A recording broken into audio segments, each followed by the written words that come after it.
पशुपतिनाथ व्रत भगवान शिव को समर्पित है। यह व्रत सोमवार और प्रदोष व्रत की तरह ही किया जाता है।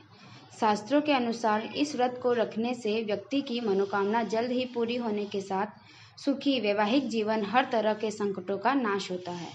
यह व्रत सोमवार के दिन कभी भी शुरू किया जा सकता है। पशुपतिनाथ की व्रत कथा। एक नगर में एक बहुत धनवान साहूकार रहता था, परंतु उसे निसंतान होने का बहुत बड़ा दुख था। वह हमेशा इसी चिंता में रहता था।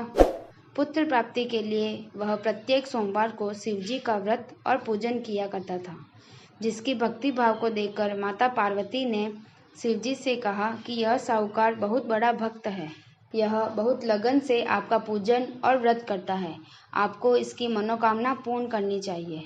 शिवजी ने माता से कहा, हे पार्वती, यह संसार कर्म क्षेत्र है। जो इस संसार में जैसा कर्म करते हैं उसे वैसा ही फल मिलता है। परंतु माता पार्वती की जिद के सामने शिवजी को झुकना पड़ा। भगवान शिव ने कहा कि इसके भाग्य में पुत्र न होने पर भी मैं इसको पुत्र की प्राप्ति का वर देता हूँ, परंतु यह 12 वर्ष ही जीवित रहेगा। माता पार्वती और शिवजी की सारी बातें सुनकर साहूकार न तो खुश हुआ न ही दुखी। हालांकि यह पहले की तरह ही भगवान शिवजी का व्रत और पूजन करता रहा। कुछ समय बाद उसे सुंदर पुत्र की प्राप्ति हुई। साहूकार के घर में खुशी छा रही थी, पर उसे कोई प्रसन्नता नहीं थी। जब लड़का 11 साल का हो गया तो उसने पढ़ने के लिए पुत्र को काशी भेज दिया। साहूकार ने साथ में बालक के मामा को भी भेजा। साहूकार ने अपने साले से भी कह दिया कि रास्ते में जिस स्थान पर जाओ, यज्ञ और ब्राह्मणों को भोजन कराकर जाना। मामा और भांजे यज्ञ और ब्राह्मणों को भोजन कराते जा रहे थे। जाते जाते एक राजधानी में पहुंचे, जहां राजा की कन्या का विवाह था, लेकिन बारात लेकर आने वाला राजा का लड़का काना था। राजकुमार के पिता को चिंता थी कि वर देकर कन्या शादी के लिए मना न कर दे। तभी राजकुमार के पिता अति सुंदर साहूकार के लड़के को देखकर सोचा, क्यों ना शादी तक इस लड़के को वर बना दिया जाए। साहूकार के लड़के के साथ विवाह कार्य संपन्न हो गया।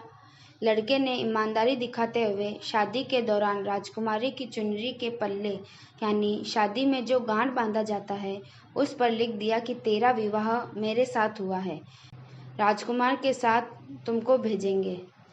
वह एक आंख से काना है और मैं काशी पढ़ने जा रहा हूँ। सच्चाई जानकर लड़की ने बारात के साथ जाने से मना कर दिया। काशी पहुंचकर साहूकार के लड़के ने पढ़ाई शुरू कर दी। जब लड़का 12 साल का हुआ, 12वें साल के दिन लड़के ने मामा से कहा कि मेरी तबीयत सही नहीं लग रही। फिर अंदर जाकर सो गया। सोने के बाद लड़के के प्राण निकल गए। जब मामा को पता चला तो मामा जोर जोर से रोने लगे। जोगवश उसी समय शिव और पार्वती उधर से जा रहे थे।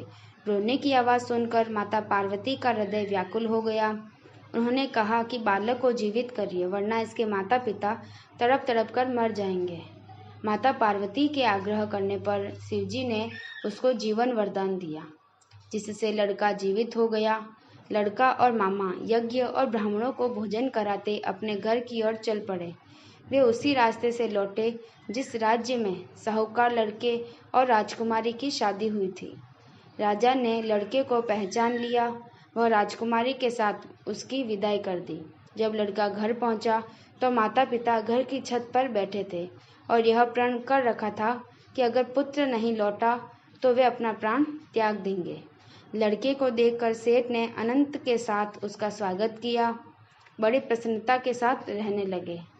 जो भी पशुपतिनाथ व्रत को करता है और पशुपतिनाथ व्रत कथा को ध्यान से सुनता है, उसकी समस्त मनोकामना पूर्ण होती है।